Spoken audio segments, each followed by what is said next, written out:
The contractual arrangement that binds you to your ex's father through unexpected parenthood is not merely a taboo trope for manufactured tension, but a profound reckoning demanding you confront the power imbalances embedded in every workplace hierarchy and generational boundary. And true partnership requires not accepting provision as substitute for presence, but integrating the weight of your own autonomy until motherhood becomes an act of radical self-possession rather than transactional security.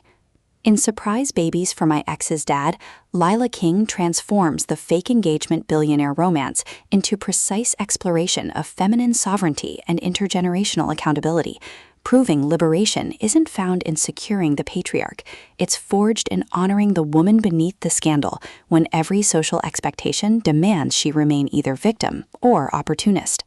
From penthouse sterile and nursery warmth narration, listeners enter worlds where wealth is syntax and presence is the only unbreakable inheritance, perfect for fans of emotionally intelligent age gap romance where female agency defies sugar baby stereotypes.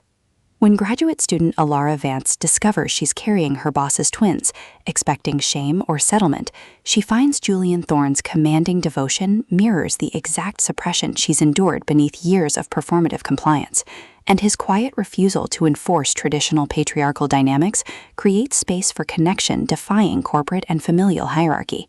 Navigating co-parenting negotiations and buried attractions, Alara realizes this revelation isn't about acquisition, but recalibration, with King avoiding reducing Alara to naive mistress or Julian to domineering archetype, instead crafting radical reciprocity within constraint, where trust is earned through honoring boundaries, even as privilege blurs them.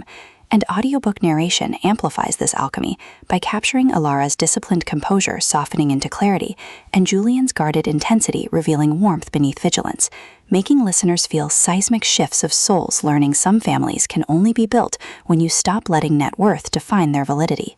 What elevates this beyond typical taboo fare is portraying paternal intimacy as somatic practice rather than sensationalized transgression, with Alara confronting how elite culture equated worth with utility, while Julian creates sanctuary where her contradictions exist without diminishment, their relationship evolving through shared silences during prenatal appointments, bypassing performance, rhythms protecting both familial integrity and psychological safety, and mutual defense against society mistaking tenderness for obligation, supported by friends encoding suppressed judgment, elders carrying intergenerational weight, and the city itself absorbing decades of unspoken bargains, reinforcing that in extraction-based systems, tenderness toward process is technique, and presence is sustainable resource, with lullabies mirroring emotional attunement, and custody agreements becoming metaphors for earned trust.